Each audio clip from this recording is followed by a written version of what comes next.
하나님의 말씀 마태복음 우리 15장입니다.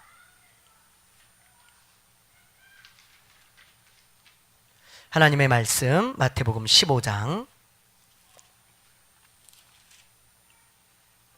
10절부터 20절까지 말씀입니다. 페이지 25페이지 마태복음 15장 우리 10절부터 20절 한 절씩 교독합니다. 무리를 불러 이르시되 듣고 깨달으라.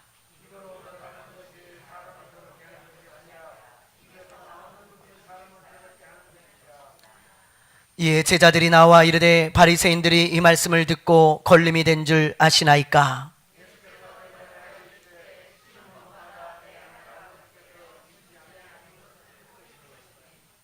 그냥 두라. 그들은 맹인이 되어 맹인을 인도하는 자로다.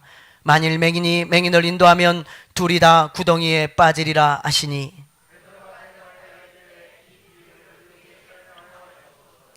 예수께서 이르시되 너희도 아직까지 깨달음이 없느냐?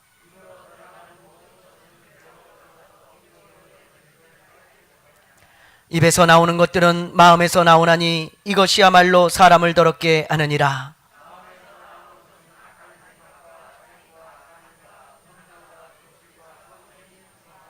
같이 합니다. 이런 것들이 사람을 더럽게 하는 것이요 씻지 않는 손으로 먹는 것은 사람을 더럽게 하지 못하느니라. 아멘. 요즘 코로나 때문에 일상생활이 많이 바뀌었습니다. 어디를 가든 마스크를 써야 되지 않습니까? 또 어디를 가든 손 소독제를 바르는 것이 습관이 되었습니다. 저도요, 습관적으로 이 손 소독제만 보이면 이상하게 금방 했는데도 또 가가지고 손 소독제를 또 바르는 것을 보게 되어집니다. 진해 벚꽃 축제가 우리나라에서 굉장히 유명합니다. 한 해에도 몇십만 명, 많게는 몇백만 명도 다녀가는 진해 벚꽃 축제인데요. 이번에 진해시에서 절대로 오지 말아달라고 그렇게 광고를 하는 것을 보고, 야, 참 코로나가 아니면 어떻게 이런 일이 일어날 수 있을까? 라는 생각을 해봤습니다. 여러분, 뭐 일상생활만 그렇습니까? 신앙생활의 모습도 너무너무 많이 바꿔놨잖아요. 뭐 현장 예배 드리는 큰 교회들이 인터넷 예배로 많이 전향을 했고, 그리고 현장 예배를 드리는 우리 교회 같은 교회는 또 마스크를 쓰고 또 들어오면서 또 발열 체크도 해야 되고 말이죠. 열이 나면 또 교회에 오지도 못하고, 심지어 새로운 사람이 오면 또 신천지 아닌가 그러면서 또 조사도 해봐야 되고, 참 여러 가지로 교회 신앙생활의 모습이 많이 바뀐 것 같습니다. 큰 교회들도 제가 인터넷으로 이렇게 보고 또 이야기를 들어보니까요, 유튜브 방영팀들 뭐 이렇게 해가지고 뭐 찬양팀, 성가대, 또 뭐 목회자들, 중직들 이렇게 모여가지고 한 뭐 30명, 뭐 한 50명 이렇게 예배를 드린다 그럽니다. 참 이 어려운 시기에 또 이렇게 유튜브로 방영하기 위해서 찬양팀과 또 담당자들 이렇게 나와서 예배 드리는 모습 보니까 또 너무 감사하고, 또 우리 교회도 아까도 제가 말씀드렸지만 얼마나 감사한지 모릅니다. 우리 찬양팀들하고 또 유튜브 방영하는 우리 방영팀들하고 너무너무 감사를 드립니다. 왜 이렇게 우리의 일상생활이나 신앙생활의 모습이 바뀌었는가? 뭐 다른 이유 없습니다. 코로나를 조심해야 되기 때문에 그러잖아요. 우리가 주의사항을 잘 지키지 않으면 이 감염되어 가지고 더 큰 어려움을 당할 수 있으니까 우리가 이렇게 주의사항을 자발적으로 잘 지키는 거 아니겠습니까? 예. 이번에 경기도지사가 교회에 대해서 추가 조치를 내렸습니다. 무슨 추가 조치를 내렸냐면 한 2주 정도만 식사를 금지해달라, 그런 요청이 들어왔어요. 교회 식사를 금지해달라. 원래는 추가 조치를 하려고 했던 것이 아니고, 여러분들 뭐 뉴스를 통해서 다 보셨겠지만 종교 집회 금지법을 발행하려고 그랬습니다. 경기도지사가 이 종교 집회 강제법이 만약에 발동이 되면 경기도 내의 모든 교회는 그냥 다 문을 닫아야 되는 거예요. 강제적으로 문을 다 닫아야 되는 것입니다. 이거는 말도 안 되는 이야기입니다. 교회에서 확진자가 나왔다고 모든 교회의 문을 닫으라. 이건 형편성에 굉장히 어긋나는 것이죠. 만약에 노인 요양시설에서 확진자가 나왔다고 전국의 노인 요양시설 다 문 닫습니까? 만약에 콜센터에서 확진자가 나왔다고 전국의 콜센터 다 닫습니까? 절대 그렇게 하지 않습니다. 어젯밤에도 제가 뉴스를 보니까 주점에서 술집에서 확진자가 14명인가가 나왔어요. 전국의 술집 문 닫으라는 얘기 안 합니다. 근데 유독 교회에 문은 닫으라고 이야기를 하더라고요. 이게 굉장히 형편성에 맞지 않아요. 만약에 확진자가 어디서 발생해서 그 업종을 다 문 닫게 할 것 같으면 똑같이 문을 닫게 해야 되는데 다른 데는 다 그렇게 하지 않으면서 교회에서 확진자가 나왔다고 모든 전국의 교회 문을 닫아야 옳다. 이건 형편성에 맞지 않는 이야기죠.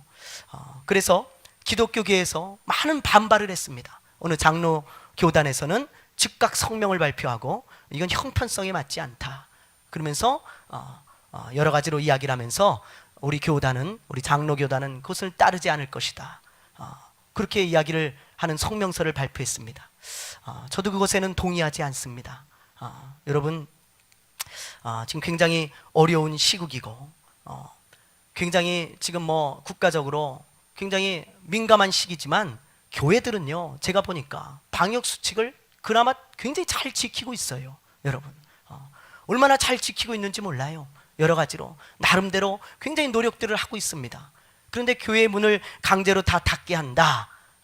그건 굉장히 넌센스죠. 오히려 국가에서 똑같이 일률적으로 적용하지 않을 것 같으면 가이드라인을 잘 제시해주고 더 좋게 방역, 더 나은 방역을 할 수 있도록 장비들도 빌려주고 가이드라인을 잘 제시해가지고 감염되지 않도록 조치를 해주는 게 훨씬 더 옳은 일입니다. 그게 더 형평성에 맞는 거 아니겠습니까?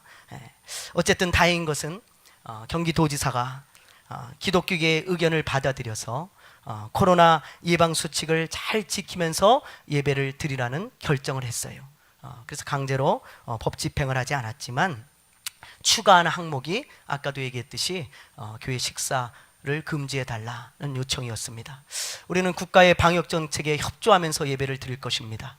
우리가 그것을 무시하지 않습니다. 우리도 주의사항을 잘 지켜야 우리가 감염으로부터 예방할 수 있기 때문에 우리가 국가의 방역 정책에 얼마든지 그런 것들은 우리가 협조를 합니다.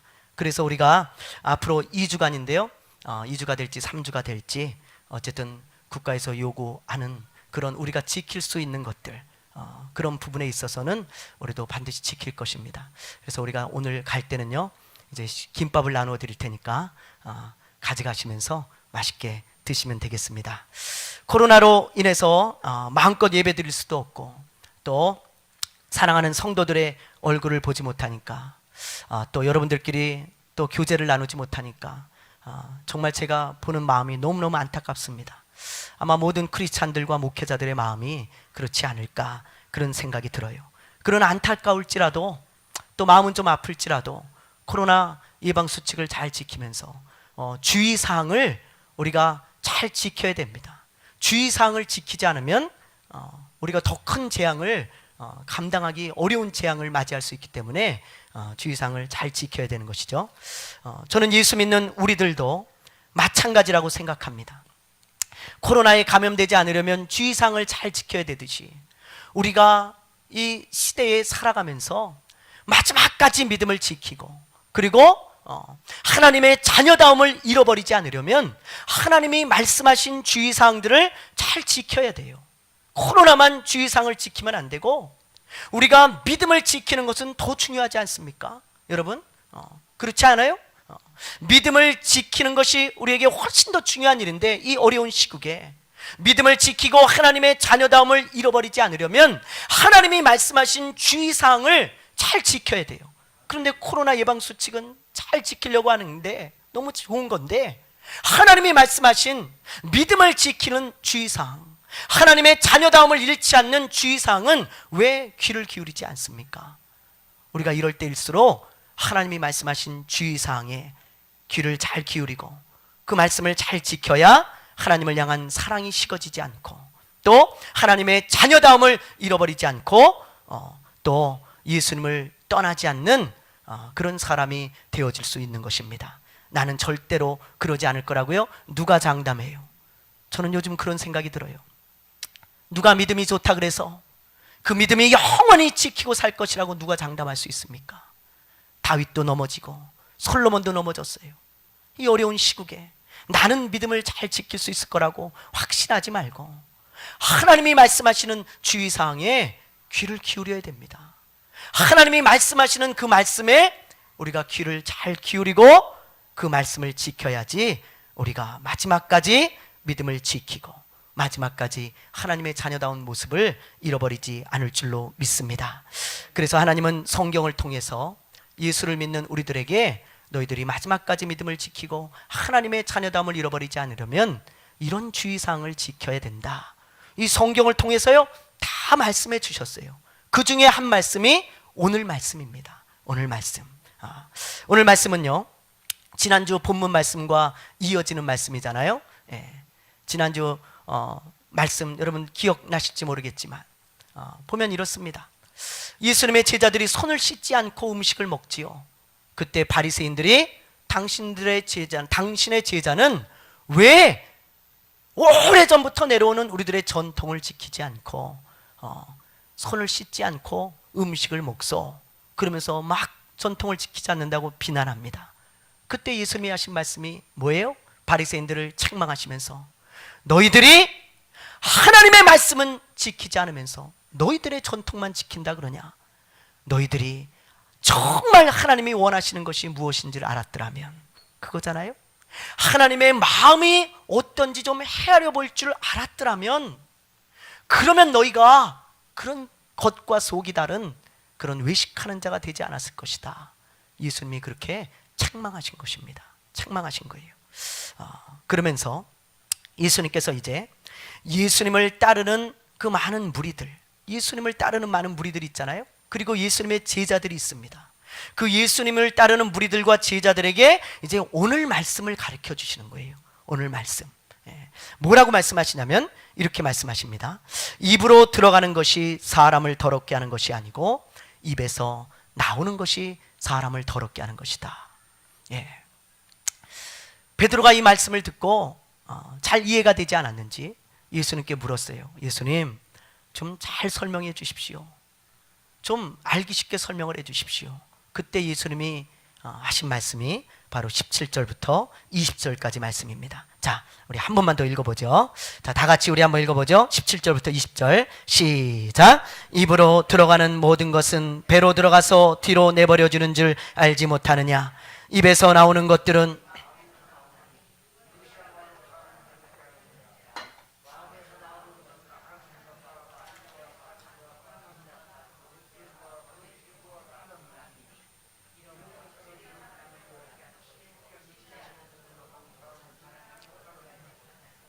아멘. 예수님께서 자기를 따르는 무리들에게 하시는 거예요. 이것은 바리새인들에게 하신 것이 아닙니다. 자기를 따른 무리들과 제자들을 향해서 지금 이 말씀을 하셨는데 이 말씀의 의도가 무엇일까요? 이 말씀을 하신 의도가 무엇이겠어요? 여러분, 이 말씀의 포커스가 무엇입니까? 핵심이 무엇입니까? 지금 예수님은요 마음의 문제를 다루고 계세요. 마음의 문제를. 그렇죠? 마음에서 나오는 것들, 마음에 있는 것들, 마음의 문제를 지금 예수님께서 다루고 계신 것입니다. 바리새인들은 왜 여러분 고르반을 선언하고 부모를 공경하지 않았을까요? 왜 고르반이라고 선포하고 부모를 공경하지 않았습니까? 그들의 마음에 돈에 대한 욕심이 있었기 때문에 그렇습니다. 왜 바리새인들은 사람이 많은 시장에서 두 손을 들고 기도하기를 즐거워했을까요? 왜 그랬을까요? 그들의 마음에 자기를 자랑하고 싶은 교만함이 있었기 때문이에요. 왜 바리새인은 선하신 예수님을 그토록 죽이려고 그랬습니까? 그들의 마음에 시기와 질투와 미움이 있었기 때문입니다. 여러분, 예수님은요 마음의 문제를 다루면서 바리새인들이 왜 이렇게 타락했는 줄 아냐? 그들의 마음이 타락했기 때문이다. 예수님은 그렇게 말씀하세요. 그러면서 너희들도 주의하지 않으면 타락할 수밖에 없다는 거예요. 무엇을 주의해야 된다고 말씀하시는 것입니까? 마음을 잘 잘 지켜야 된다고, 그것을 주의하라고 지금 말씀하고 계신 거예요. 이 19절 말씀에 보면 마음에서 나오는 것은 악한 생각과 살인과 간음과 음란과 도적질과 거짓 증언과 비방이라 그랬잖아요. 이 바리새인들 마음 가운데 이런 마음들이 가득 들어차 있으니까 아무리 겉모습이 잘 믿는 아주 아름다운 신앙인 같아 보여도 타락한 사람으로, 겉다르고 속다른 사람으로 살아갈 수밖에 없는 것처럼 우리도 마찬가지예요. 우리가 마음을 잘 지키지 않으면요, 마음의 타락이 일어나면 우리의 삶은 자동적으로 타락할 수밖에 없다는 것입니다. 그래서 여러분, 우리 마음에 타락하고자 하는 그 우리의 마음을 타락시키는 미움, 욕심, 우리 마음에 우리를 타락시키는 것들이 들어오기 시작하면 여러분, 내 마음을 잘 살펴보고 하나님 앞에 내려놓고 우리가 하나님 앞에서 마음을 깨끗게 하고 마음이 먼저 정결해져야 우리의 삶이 타락해지지 않는 것입니다. 그래서 여러분, 마음을 지키는 것은 그 무엇보다 중요한 것입니다. 창세기 4장에 보면 가인과 아벨에 대한 이야기가 나오잖아요. 가인과 아벨. 가인은 형이죠. 아벨은 동생이잖아요. 이 두 사람이 다 하나님 앞에 예배를 드리는데 하나님께서 아벨의 예배는 받으시고 가인의 예배는 받지 않으십니다.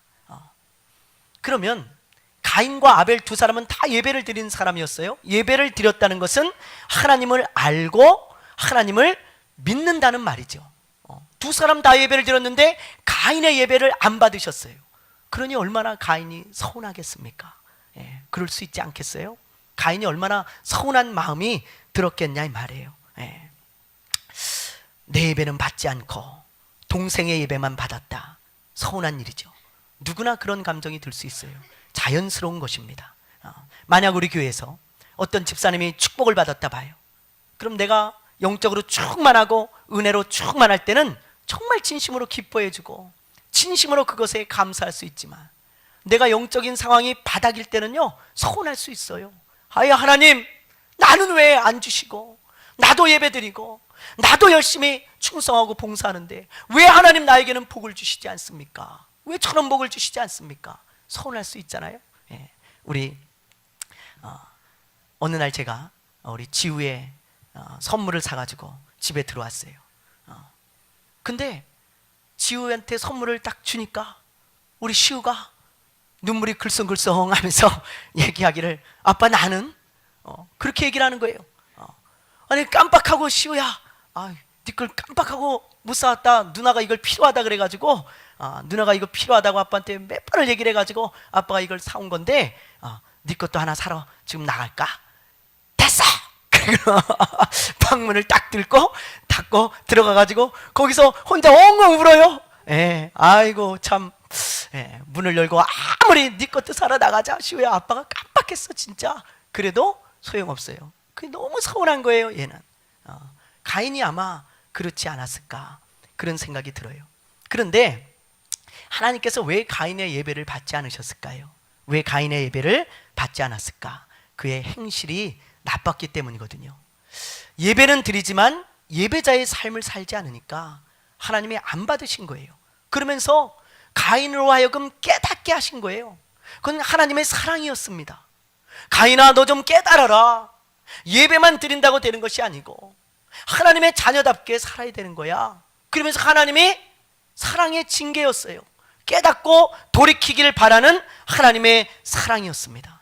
그런데 가인은 그걸 깨닫지 못하고 서운한 마음만 가지고 있는 거죠. 그 서운함이 나중에는 미움이 됩니다. 자기 동생을 보면요, 너무너무 미운 거예요. 보기만 해도 머리끝까지 화가 나는 거예요. 그때 하나님이 그 무너지는 가인의 마음을 보면서 뭐라 그랬는지 아십니까? 자, 우리 한번 보죠. 창세기 4장 6절에서 7절입니다. 자, 우리 한번 읽어봅니다. 시작. 여호와께서 가인에게 이르시되 내가 분하여 함은 어찌 됨이며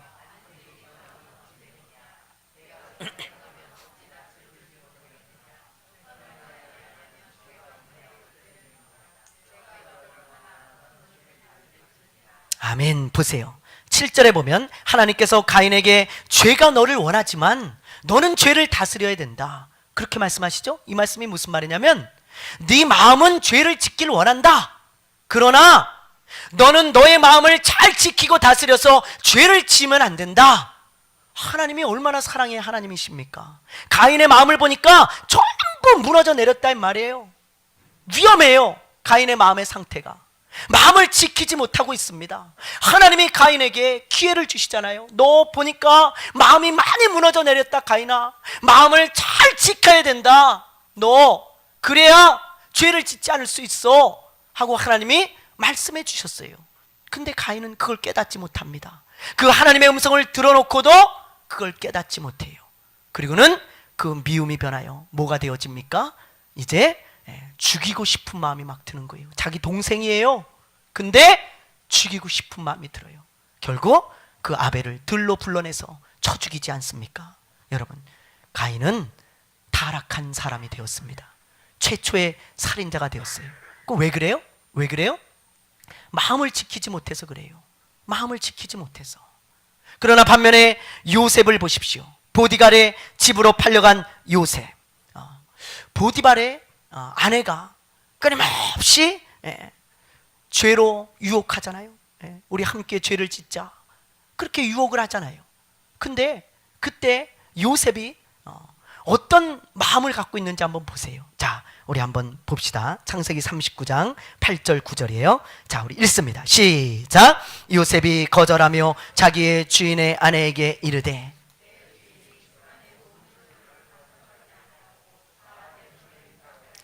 이 집에는 나보다 큰 이가 없으며 주인이 아무것도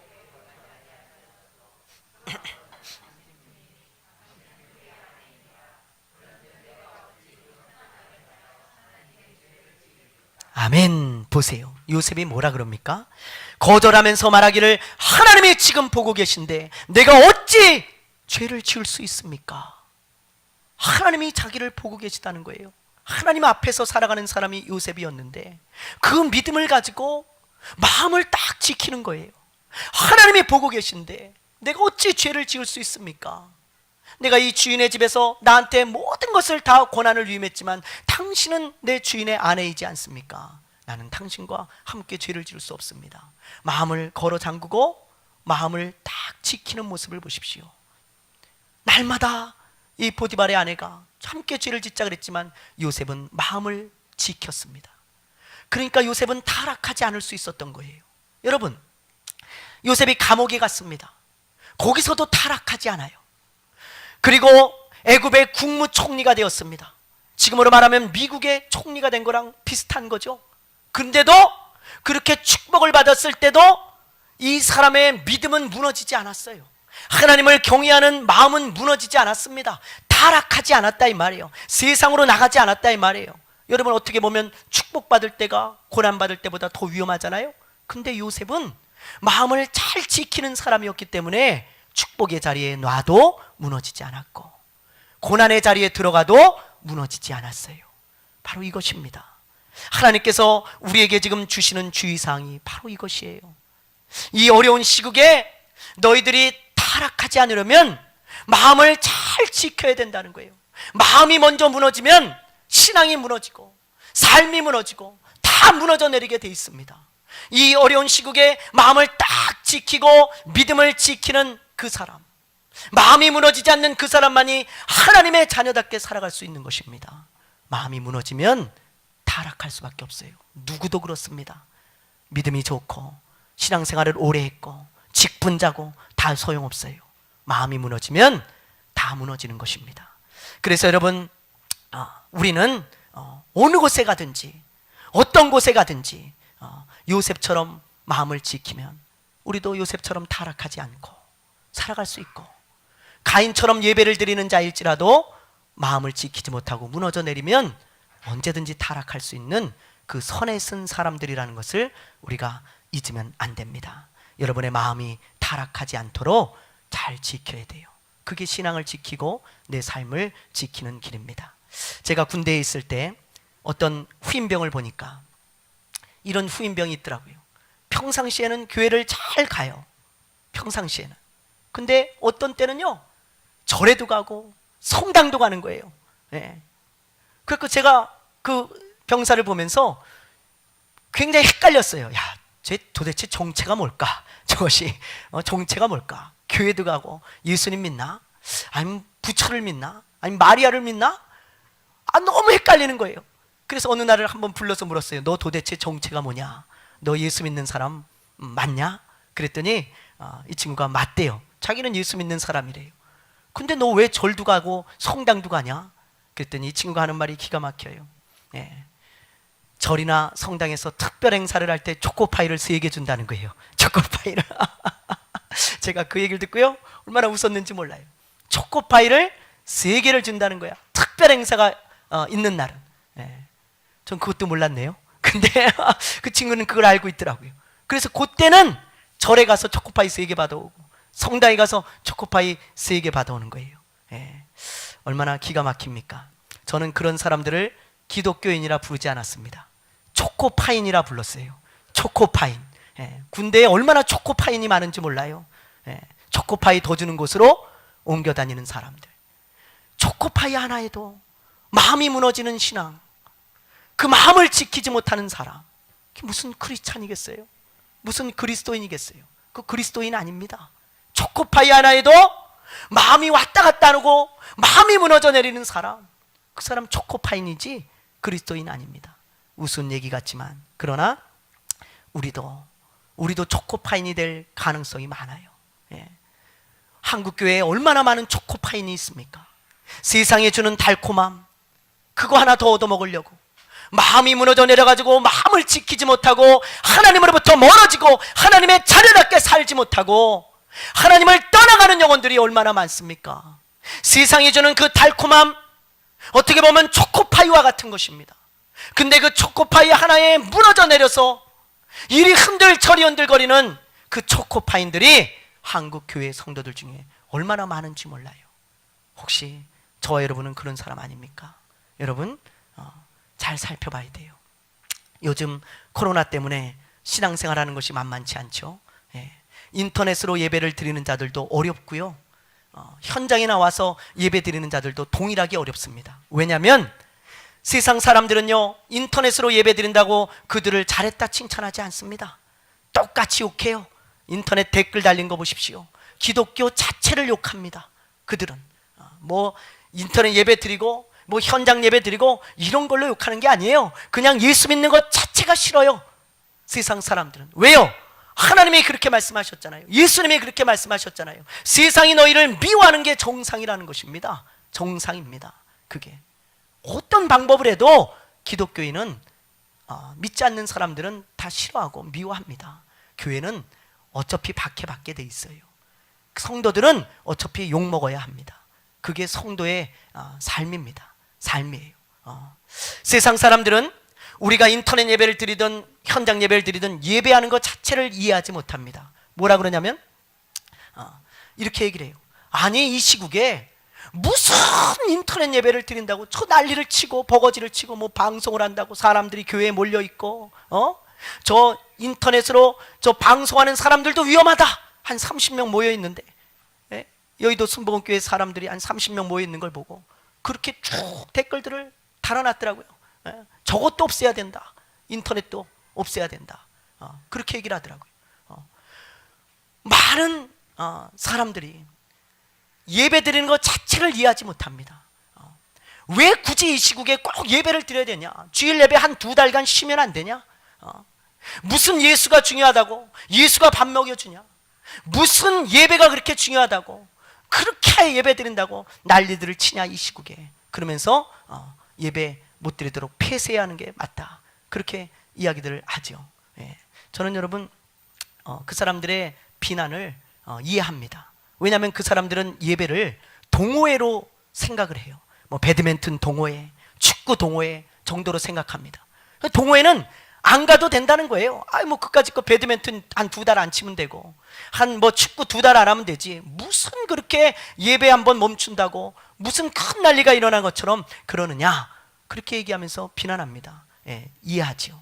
그러나 여러분, 예배는 동호회가 아닙니다. 동호회는 멈춰도 아무 상관이 없지만 예배는 우리 크리스찬들에게 생명입니다. 예배를 통해서 여러분들의 마음이 지켜지는 거라는 걸 알아야 돼요. 예배를 통해서 여러분의 마음이 지켜진다는 거, 여러분 그거 잊어버리면 안 됩니다. 예배를 통해서 여러분에게 하나님의 말씀이 들어가고, 예배를 통해서 하나님의 은혜가 흘러 들어가고, 예배를 통해서 여러분의 믿음이 굳건해지고, 예배를 통해서 하나님의 마음을 알게 되어지고, 예배를 통해서 하나님의 놀라운 은혜가 여러분의 마음을 감싸지 않습니까? 그 예배를 쉬는 것은 여러분의 신앙을 포기하는 것이고, 예배를 쉬는 것은 마음을 무너뜨리려고 작정하는 것입니다. 인터넷 예배를 드리는 사람들도 정신 차리십시오. 우리 사랑하는 성도 여러분, 인터넷 예배를 드리는 우리 친구들 교회 사랑하는 성도 여러분, 또 이 자리에 나와서 예배하는 우리 성도 여러분, 영과 진리로 하나님 앞에 예배하며 예배하기를 쉬지 마십시오. 신령과 진정으로 예배하십시오. 마음을 지키십시오. 하나님의 자녀됨을 잃어버리지 마십시오. 앞으로 마지막 때가 되면 이거는 세 발의 피입니다. 아무것도 아닙니다. 강제적으로 교회 다 문 닫게 하고, 감옥에 끌어가고, 매질을 하고, 매매를 다 금지시키고, 그리고 여러 가지 제재를 하면서 불이익을 주면 예배 드릴 사람이 몇이나 되겠어요? 몇이나 되겠습니까? 여러분, 그 불이익을 다 받으면서 예배 드릴 수 있는 사람이 몇이나 되겠냐고요. 그래서 예수님이 말씀하시기를 내가 올 때 믿는 자를 보겠느냐, 그 말씀이 이루어져 가고 있는 이때에 우리가 예배를 쉰다면 마음을 여러분들이 지킬 수 없어요. 절대로 예배를 쉬지 마시고 어느 자리에 있든지 마음을 잘 지키면서 하나님의 자녀답게 믿음을 지키며 살아가는 요셉과 같은 그런 하나님의 사람들 되어지시기를 주님의 이름으로 축원합니다. 축원합니다. 축원합니다. 기도하겠습니다.